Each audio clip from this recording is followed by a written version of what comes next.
তাহলে কি এবারে টলিউড কিং প্রসেনজিৎ চ্যাটার্জির নায়িকা হিসেবে দেখা যাবে ইদিকা পালকে?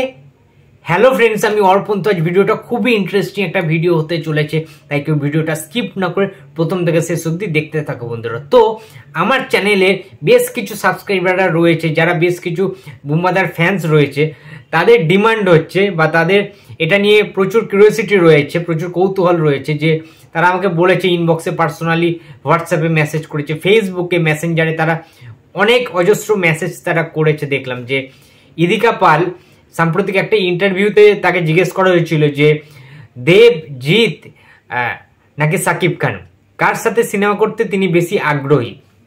তো সেখানে ইদিকা পাল তিনজনের নামই বলেননি, তিনি একটা ভিন্ন অ্যান্সার দিয়েছিলেন, যে অ্যান্সারটা দেওয়ার পরেই এই কৌতূহল বা এই যে এক্সাইটমেন্টটা ফ্যান্সদের সেটা জন্ম নিয়েছে। তো সেটা হচ্ছে ইদিকা পাল উত্তরটা দেন সেই প্রশ্নের, যে তিনি প্রসেনজিৎ চ্যাটার্জির সাথে অভিনয় করতে চান, কাজ করতে চান। তো ভিডিওটা প্রমাণ সহ তোমাদেরকে দেখাতে চাই। এটা আমায় প্রীতম রয় ভিডিওটা বানানোর জন্য স্পেশালি ডিমান্ড করেছে, অনুরোধ করেছে, তো সেই ভিডিওটা আমায় পাঠিয়েছে, তোমাদেরকে দেখাচ্ছি। বেশ কিছুদিন আগে এটা ইন্টারভিউ, সো প্রিয়তম রিলিজের পর আই থিঙ্ক এই ভিডিওটা তোমরা সবাই দেখো, বুঝতে পারবে। দেবদা, জিৎদা আর শাকিব খান, তিনটে ছবি এলে আমি কাকে আগে চুজ করব? ও তিনজনের মধ্যে যে কোনো একজন কি করতে পারবো? ও বাবা, তাহলে আমি প্রসেনজিৎ চ্যাটার্জির সঙ্গে সিনেমা করব। এই তিনজনের তো বুঝতেই পারলে তোমরা যে ইদিকা পাল, দুষ্টু মিষ্টি নায়িকা ইদিকা পাল, তাকে আমরা সবাই চিনি। এপার বাংলা ওপার বাংলায় অত্যন্ত জনপ্রিয়তা অর্জন করেছে লাস্ট কিছু দিনের মধ্যে। তার কারণ লাস্ট আমাদের প্রিভিয়াস ইয়ারে বলা যেতে পারে, কারণ 2023-এর বাংলাদেশের ঢালিউড ফিল্ম ইন্ডাস্ট্রির অন্যতম শ্রেষ্ঠ বক্স অফিস কালেকশন করা মেগাস্টার সাকিব খান এবং ইদিকা পালের ছবি প্রিয়তমা, যে ছবিটা কিন্তু জাস্ট বক্স অফিস তোলপাড় করে দিয়েছিল। এত সুন্দর একটা ছবি, এত সুন্দর একটা ভালোবাসার প্রেমের ছবি, এবং যে সিনেমাটা তোমরা যারা দেখেছো তারা সবাই জানো যে এর পরিণতিটা লাস্টে কতটা প্যাথেটিক হয়, কতটা কষ্টজনক হয় এই পরিণতিটা। প্রিয়তম সিনেমাটা অসাধারণ। সাকিব খানের যেমন ক্যারেক্টার ছিল, আমরা দেখতে পেয়েছি বৃদ্ধ সাকিব খানকে অন্য রূপে দেখতে পেয়েছি, তার অ্যাক্টিং স্কিল, তার ওইভাবে মেকআপ করা, অনেক কিছু ছিল, এবং ইদিকা পালের অভিনয় চোখে লাগার মতো। এবং আমি মনে করি ইদিকা পাল সেখান থেকে, প্রিয়তমা থেকে কিন্তু সে পরিচিতি লাভ করে, সমস্ত সোশ্যাল মিডিয়া সহ তার ফ্যান ফলোয়ার্সও বেড়ে যায়। এবং রিসেন্ট টাইমে দেবদার খাদান সিনেমা কিন্তু ইদিকা পাল রয়েছে খাদান সিনেমাতে, তোমাদেরকে বলে রাখি। এবং সবচেয়ে বড় কথা, ইদিকা পালের কিন্তু ইচ্ছা বা ড্রিম বা স্বপ্ন, তিনি দ্য ইন্ডাস্ট্রি প্রসেনজিৎ চ্যাটার্জির সাথে অভিনয় করবেন কোনো না কোনো সিনেমাতে। এটা সবারই স্বপ্ন থাকে।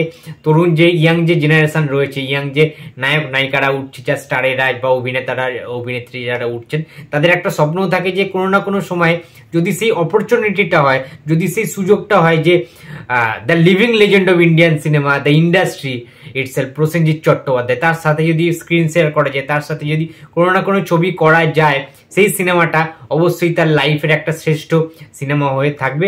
সেই জিনিসটার জন্য তারা কিন্তু সবাই চায়, সেই সুযোগটার জন্য ওয়েট করে থাকে। তো সেই রকমই ইদিকা পালেরও একটা ড্রিম রয়েছে যে প্রসেনজিৎ চট্টোপাধ্যায়ের সাথে তিনি অভিনয় করতে চান, একটা সিনেমা তিনি করতে চান অবশ্যই। কিন্তু যেটা প্রশ্নের জায়গা সেটা হচ্ছে, সেটা কি কখনো সম্ভব?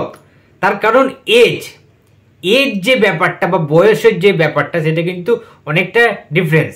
তার কারণ হচ্ছে ইদিকা পালের বয়স 26 বছর, ঠিক আছে, প্রসেনজিৎ চট্টোপাধ্যায়ের বয়স সেখানে 61 বছর, মানে অনেকটাই ডিফারেন্স, তাই না?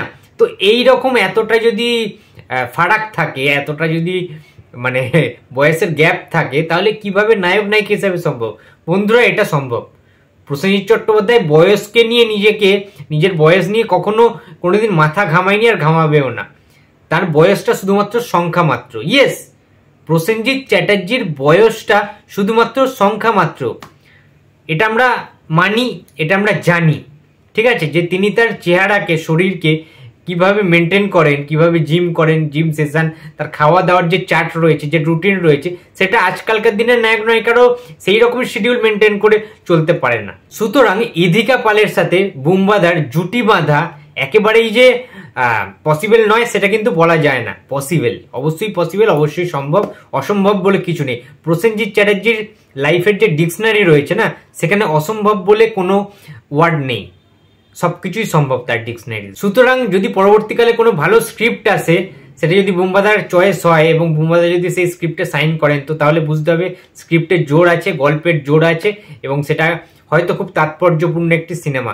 সেই কারণেই বুম্বাদা হয়তো ইদিকা পালের সাথে সিনেমা করলেও করতে পারেন যদি ভালো স্ক্রিপ্ট থাকে। এবং যদি বুম্বাদা মুনমুন সেনের সাথে নায়ক নায়িকা হিসাবে করতে পারেন, মুনমুন সেনের মেয়েদের সাথে রিয়া সেন, রাইমা সেনের সাথে নায়িকা রোল করতে পারেন, নায়ক নায়িকা, তাহলে ইদিকা পালের সাথে বুম্বাদার নায়ক নায়িকা হিসাবে অভিনয় করাটা কি কোনো ম্যাটার করে? আই থিঙ্ক কোনো ম্যাটার করে না। তো বন্ধুরা, এই ছিল আজকে আমার ভিডিও। তো ভিডিওটি যদি ভালো লাগে তো please like, comment and share করতে ভুলো না। যদি চ্যানেলে নতুন হয়ে থাকো তো প্লিজ সাবস্ক্রাইব করে দিও। তো দেখা হচ্ছে আবার পরের ভিডিওতে। তো টাটা। ও হ্যাঁ, আর একটা কথা, প্রসেনজিৎ চ্যাটার্জি 61 বছর বয়সে এসেও রোম্যান্টিক সিনেমা করতে পারেন, এটা তো জানেন? লাস্ট অযোগ্য সিনেমাটা সেটার পরিপূর্ণ উদাহরণ।